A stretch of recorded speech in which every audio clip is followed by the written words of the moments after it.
Hi there, this is Dave Chapman from UCL with one of our video casts relating to the Digital Business Academy.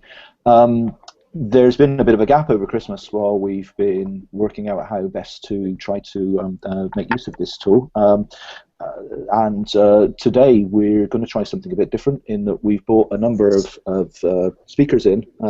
Tim Barnes, who you know already, Matt Jenner, who's going to be our keeper of continuity and our voice of reason, and Devon Hunt, who is one of our colleagues from FounderCentric, who is responsible for the Digital Business Academy course that's relating to the development of a digital products. So it makes sense, we believe, as we come to the end of Course 1, Size Up Your Idea, to kind of take stock about some of the customer development questions that arise at the end of the session, before then handing over to giving some pointers about where you might go next in the Digital Business Academy to actually get some additional value. Before we kick off, perhaps we should get Devon to say hi. Just a spoiler alert, Devon is skiing in Switzerland at the moment, so please bear with him if he appears a bit distant.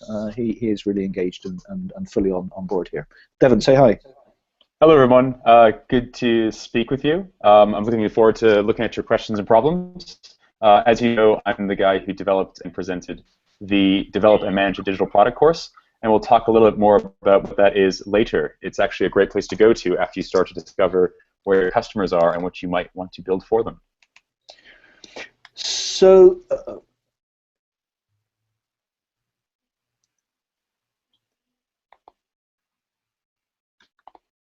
okay, so sorry, struggling a little bit with operating the mute button once again at this end. So what we thought we'd do today is look at some of the questions that were posed on the forums at the very end of the Size Up Your Idea course. These generally related to the process of customer development, of going out and asking meaningful questions, and I think are a useful, let's say, jumping off point for people going out to the rest of the program. So we've got a whole bunch, I think it's about 10 or so questions that have been posed in that forum, and I'm going to ask Matt to pick out a few for us, and then Tim, Devon and I will jump in and perhaps give our response, comments or feedback on those activities. And what we'll do, Matt, is if you can also just take a note of the timestamp, we can post this up when on the forum so that people who are not online can see where the response is. So, Matt, what have you got for us? Yeah, sure. Okay, thanks, Dave. So we've had two postings that are actually quite similar to one another, not in the actual topic itself, but in the way that the questions were posed or phrased. The first one is from Simon Fogg, and he's talking about time recording and customer charging. And in addition, I want to link this into, I'm going to say this wrong, so forgive me, Priyanthi, who has asked about printed vouchers and about when people use vouchers. And I guess the thing to mention about these types of questions is that it would be nice to maybe give some feedback to these two about maybe the nature of the questions and the kind of answers you might get when you ask a relatively direct question and when you might only get a very short answer that's very factual. So just for the avoidance of doubt, this forum is in the Validating Your Idea course of of course 1, the final session, in a forum labeled Test Out Your Questions. If you want to see what we're talking about, if you click over on the left-hand side to the discussion forum, you should be able to navigate there. So there's a few questions that have come up that, as Matt has said, are what we might call closed questions. And these are questions that you run the risk that the person you're interviewing can just come up with a single one-word answer, and you don't really learn that much without drilling down and pushing back at them. That can perhaps antagonize a customer. So, for example, one of the questions that Simon raises is how many people record their time and get charged to customers in your organization? In our case, the answer would either be, I haven't got a clue, mate, don't know, or might be 5. And then that prompts you to put you on the back foot a little bit in trying to come up with a follow-on question that doesn't make this conversation a little bit staccato. Really, you're just trying to get the discussion flowing. So putting Devon on the spot, since he's a new boy in town, Devon, instead of asking, how many people will record their time and get charged to customers in your organization, how would you phrase this question? I mean, this is a tricky one, because this is probably, at least the way Simon has phrased it in his script, it's one of the first questions you pose to the customer. So when doing this, the way I like to look at it is you're trying to kick a conversation. And customers is people always talk about themselves. So if you're interested in understanding how many people in an organization do time aggregation or time recording, or who actually manages that process, like I'd be looking at trying to understand what organization they work for actually is, and how they might tie like employee time to client time and things like that. So maybe phrasing the question more like, first establishing whether or not you're the right person to talk to. Hey, you work at, let's say, an agency. Are you involved in how you manage billable hours, or how clients get charged? Just to establish whether or not you're the right person. And if there are someone who sits with accounts or with accounting, then launch a simple question of how do you manage that stuff? And let them explain the complexities to you. The thing that sort of is a bit of a flag here is the fact that if you sort of define how you want to talk about it, they're going to sort of sandbox and narrow their thoughts to what you've been speaking about. So you want to give the opportunity for the broadest set of answers as possible at this stage.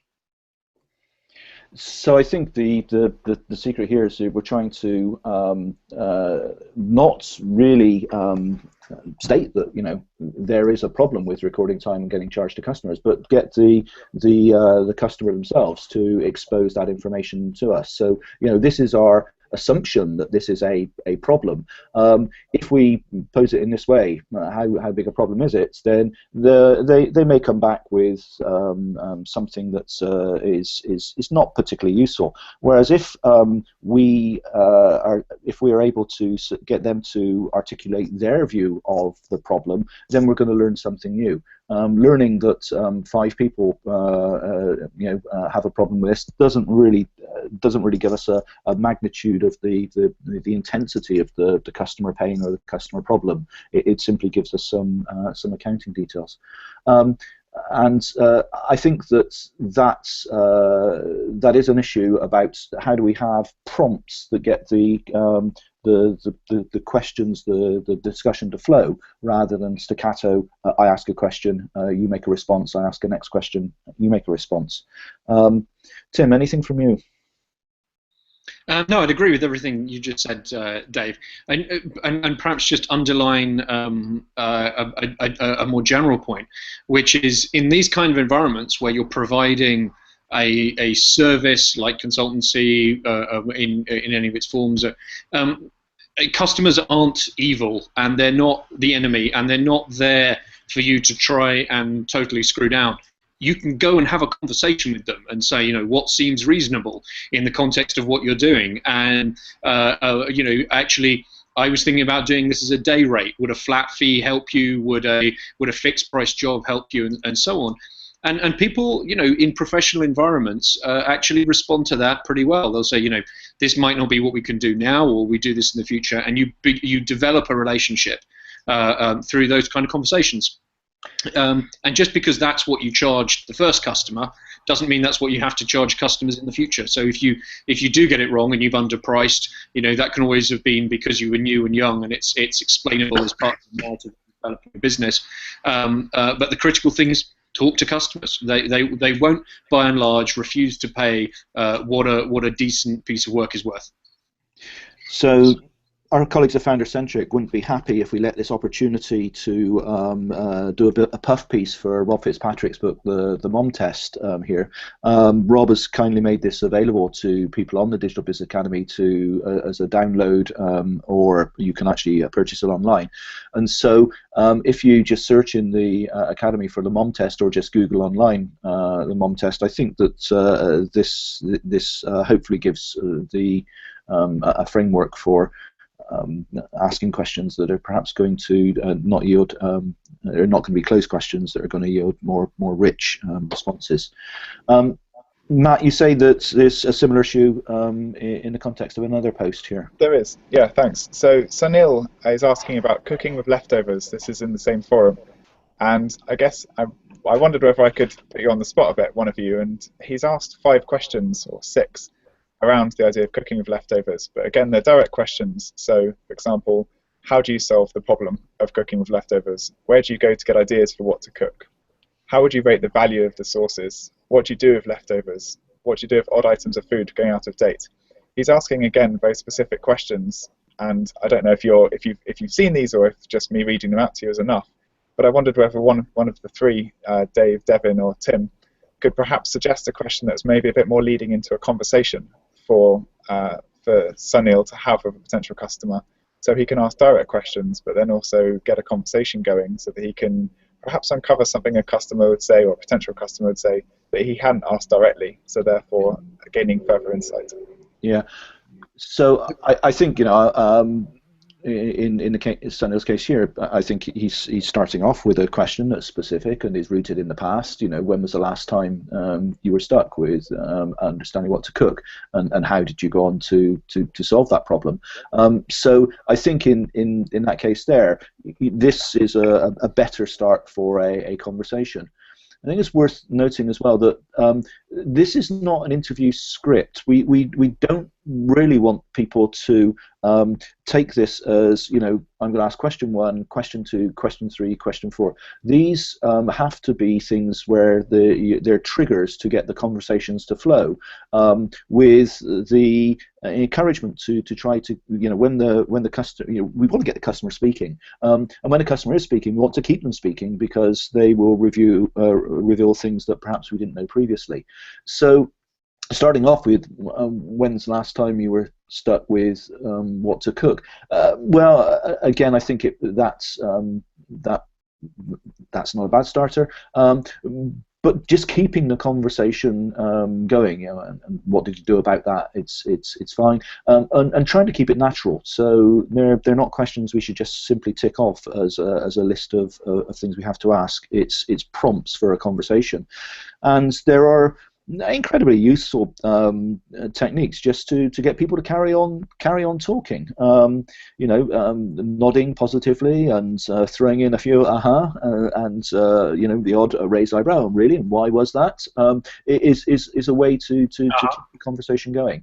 So don't view you know, these questions as being prescriptive. They are triggers for to help you try to keep a conversation going, and maybe have some dig deeper prompts to allow you to dig into things you find interesting. And that's all I've got to say. One of the nice things about what Sunil's put here and what Simon had beforehand is it's almost more of a script for themselves. Like, it shows what they want to learn from their conversations. Like, he wants to understand what they cook, what are their sources, things like that. What your sort of job is the entrepreneur going out and looking at customers, is then saying, how can I form this into like a very conversational tone?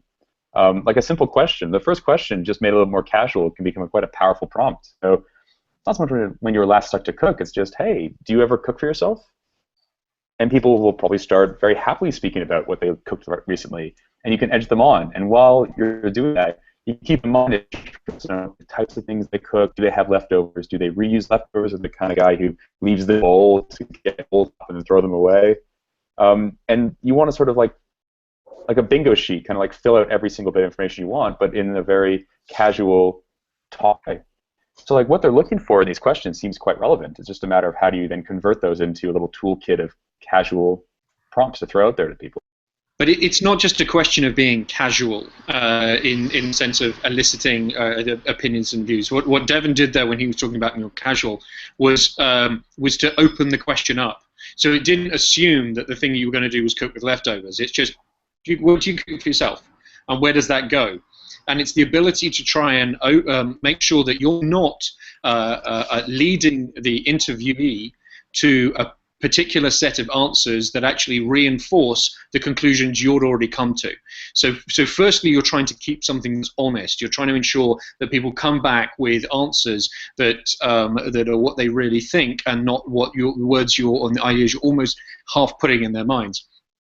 So the research that you get is valid, and secondly, because that opens up a process of discovery where not only you might find out things that you thought were true are or aren't, but you'll discover a whole load of other things. And maybe what you'll discover when somebody says, "Hey, Devon, when was the last time you cooked for yourself?" Actually, he doesn't, and that's because he turns out not to be in the right demographic because he's married and his wife always does the cooking, or because he eats out a lot. And then you realize a lot of people in your target demographic are behaving differently from the way that you expect, and they're all doing the same thing. And it gives you a much wider range of options if you're able to do that than it does necessarily if you're just going to put the words in their mouths effectively, like I cook with leftovers, or I always cook at home. Yeah, I completely agree, Tim. Like, this is a big part, is often you discover the people you think are customers, and they'll actually help lead you towards them quite often. So if you enter with a question that's very specific to an answer type, you may just be missing some valuable information. So you want to start like quite broad, but very quickly narrow down to what you want. And you can use that with some nice, relevant, past and factual questions. Yeah. So then, on a related note, we've got Kate Fox, who's asking, effectively, well, not asking, but she's posted in her thread sample problem interview. She's actually suggesting that she would run something that sounds a lot more like a two-way discussion, an open interview, perhaps with some prompts to remind herself of what to ask, but ultimately a very open, flowing dialogue.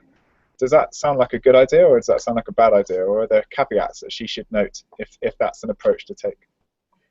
Yeah, I think it's unlikely that starting out with people revealing their biggest business disasters and the fact the business is on the point of going to the wall is likely to endear you to the group.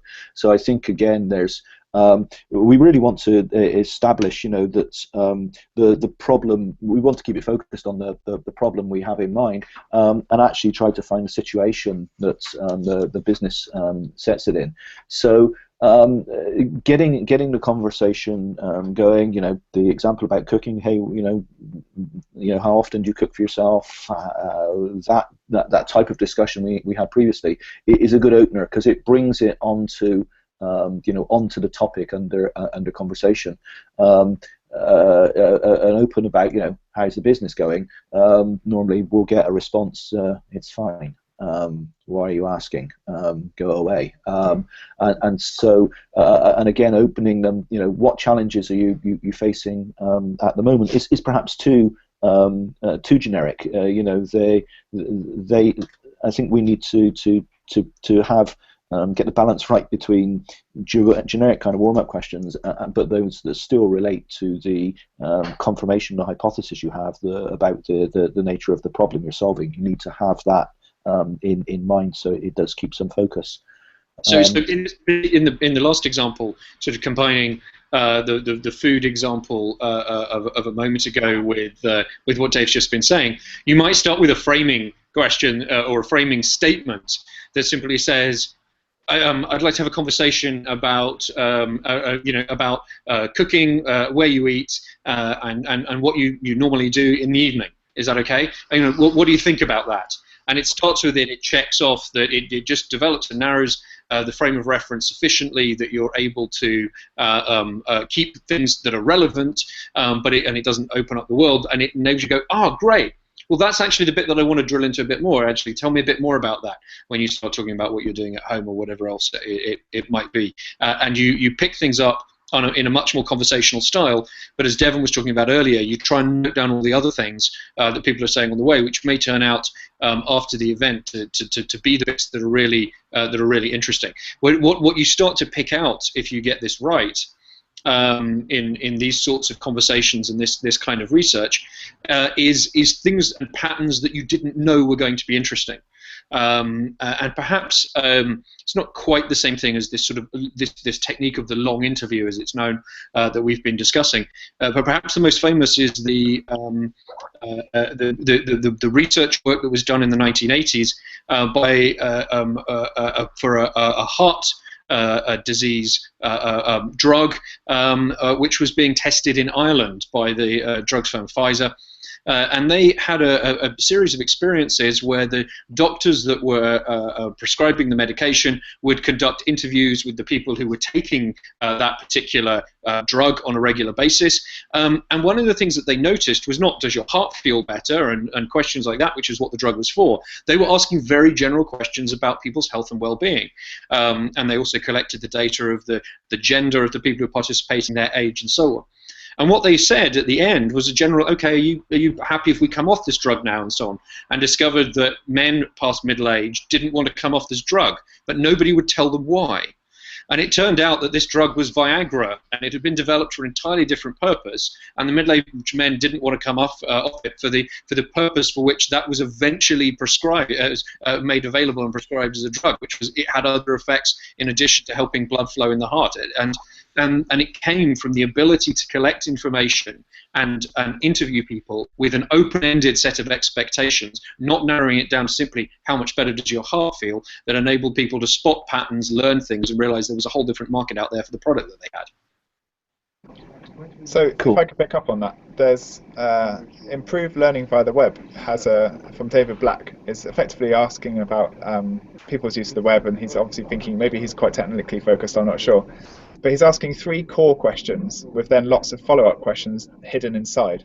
So potentially he could have, first of all, he could have a bit of a nightmare untangling all the different responses he got from different people if he's not asking the same standard set of questions. But then secondly, he's drilling into effectively further inquiry by set questions that he's already going to reel off.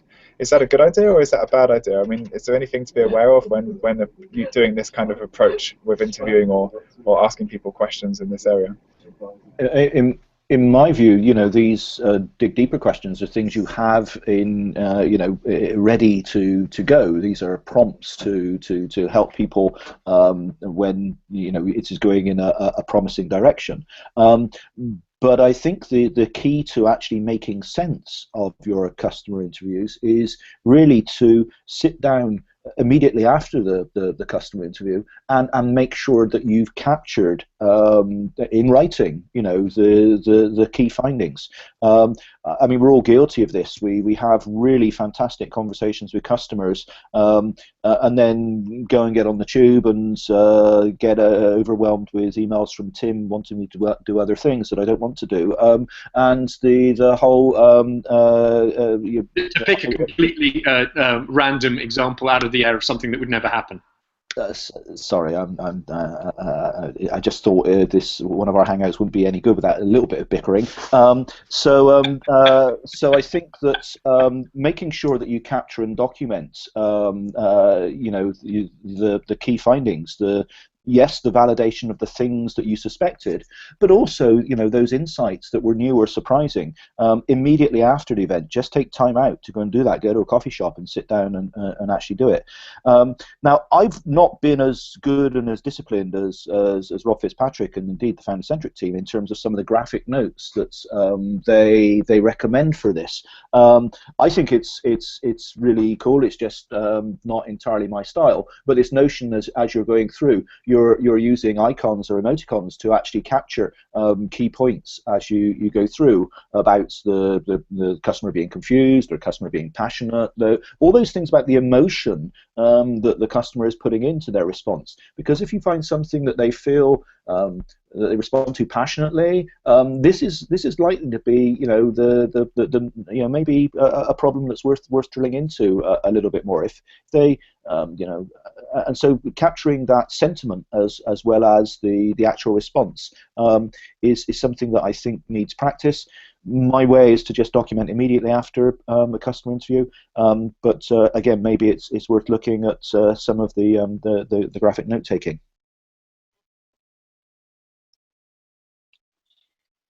Anybody want to help me out on that? Yeah, I guess it's not my turn to jump in. I'm not going to run through like a series of symbols at the moment, but I think like your point's really well made. There's an idea around the fact that when you start working a new idea, your job is more to learn about it rather than build and execute on it.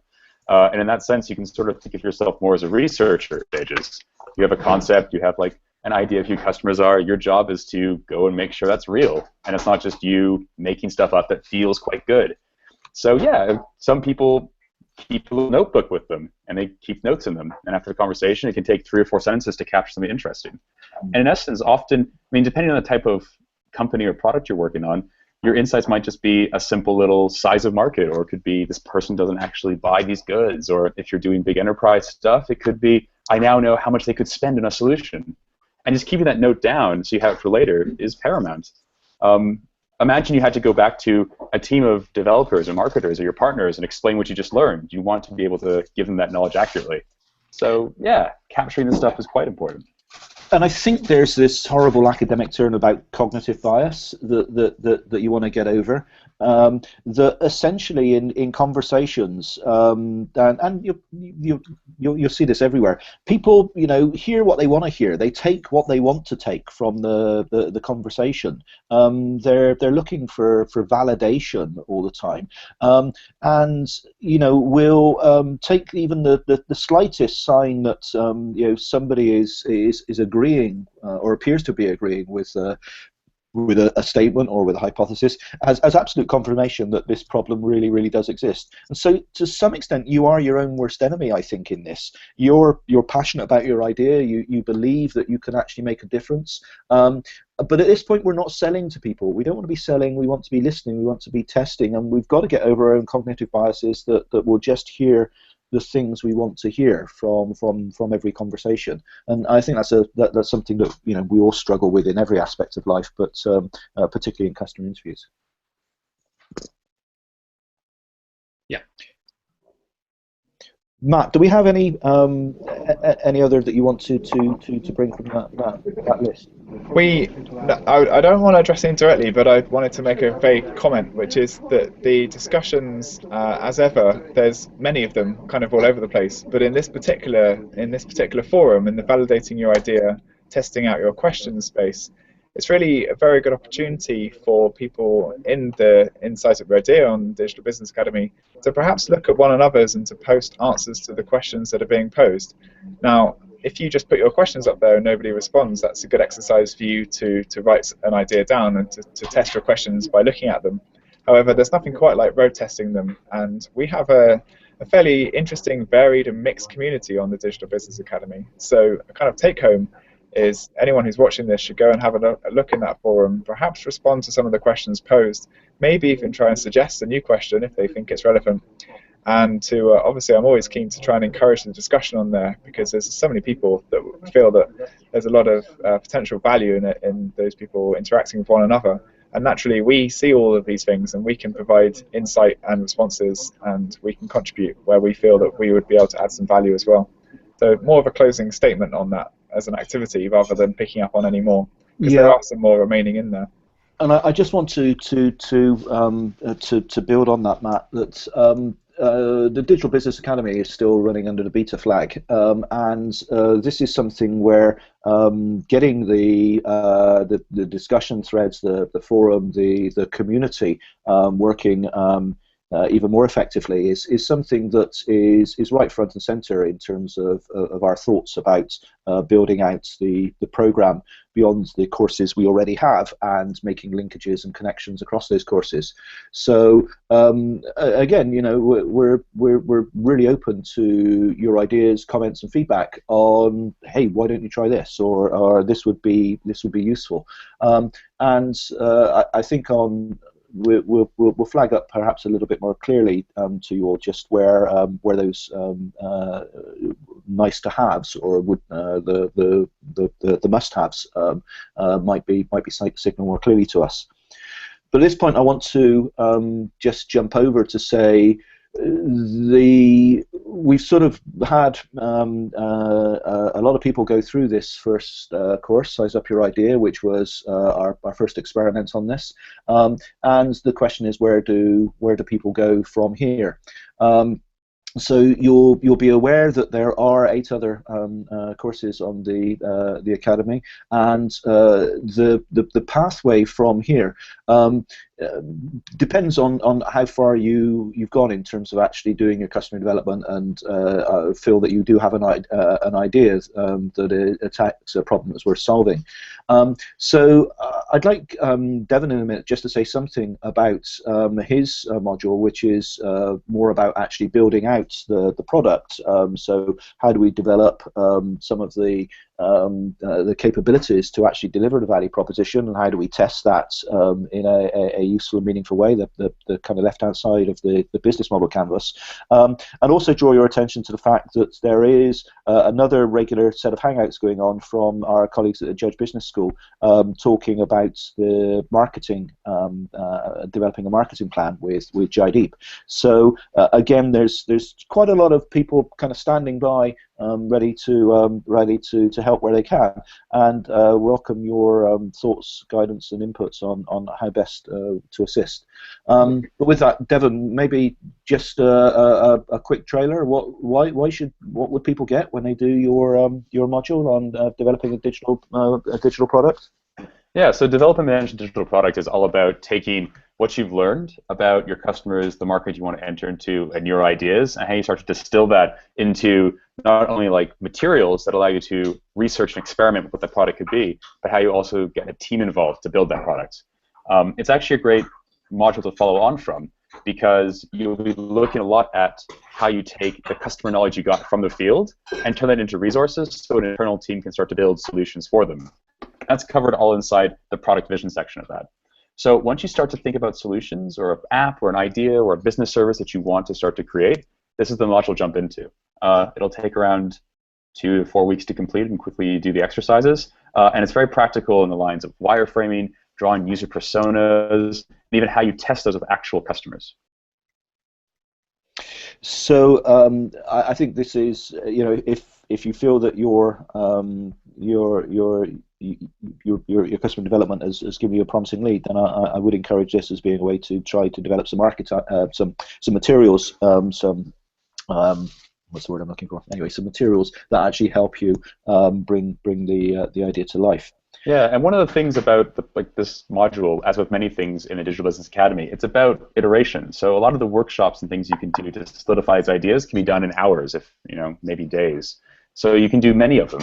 So it's not just about getting that one right the first time. It's about taking your knowledge, seeing what comes together when you start to build a product or service, and then saying, that's not quite right, and going back out, doing more research, and bringing it back to the fold. And I just add something further to that. Dave started by saying, where you go on from here and what you go on to do next, and having already highlighted that this is a beta program. The beta is going to come to an end fairly soon, we hope. The system has largely proven itself to be robust enough for us to have some confidence to move it into the next stage of development. And at the same time, we're going to commission some of the next series of modules that come after this. And we'd be very interested to hear from people on the program about things that they might want to see next. What are the topics that you would be interested to learn more about? What is it that you think we haven't already coded for? Do you need more on finance, more on intellectual property, more on growing businesses rather than starting them, or more on some of the more technical products to do with user experience and user interaction work? Any of those things. So if you can email us or post in any of these forums ideas for things that you'd like to come next, that would be really useful and a very helpful guide for us as we begin to build on the initial success of the Digital Business Academy and try and grow the content and the breadth of the materials from here. Tim, what's the best way for those general those general site-based inquiries to reach into the group? Is it to go back to the homepage and to post queries via there through the feedback form? Yeah, so certainly series on the main site. If it's questions about content, it's best in the forums that relate to the specific bits of content. But things about the program in general, the website in general, problems logging on, things like that. It's in the feedback and the contact information that's available on the main Digital Business Academy UK website. It gives you a range of options as the best ways to get in touch with us. We also respond quite well if you want to tweet your ideas as to different course modules and things like that you might want to see, or if there are other incentives and other awards and rewards for completing activity that you think would be appropriate. We'd be really pleased to hear any of those that you have. And in fact, we've got some individuals out there who are doing really really helpful and great work in doing everything from helping to point out where we've missed apostrophes and full stops in some of the content, things that have been bugging issues in the technical sense, in terms of content that are working on particular browsers better than others, and that sort of thing, and to make other kinds of suggestions for improvements. And we're actively considering all of the feedback that we receive, and we'll go on doing so. So if you do send us something, it definitely is worth doing. Okay, so I think at that point we'll draw this to a close. Rest assured, all of the authors of the various courses are coming together to have a discussion about how what's worked and what hasn't worked. So timely feedback now from the main page would be very helpful. So I think unless there's anything else from Matt or Devon or Tim, we should say goodbye. No, that's all for me. Yep, Thanks for having me. Get well soon, DC. Yeah, and Devon, break a leg, man. That's the plan. Okay. No. That only works if he's going on stage, not if he's going. Oh God, yes, of course, that's the one. And that's if he's on the piss, not on the pee. Okay. All right. See you guys. Bye. Bye. All right. Bye, everybody.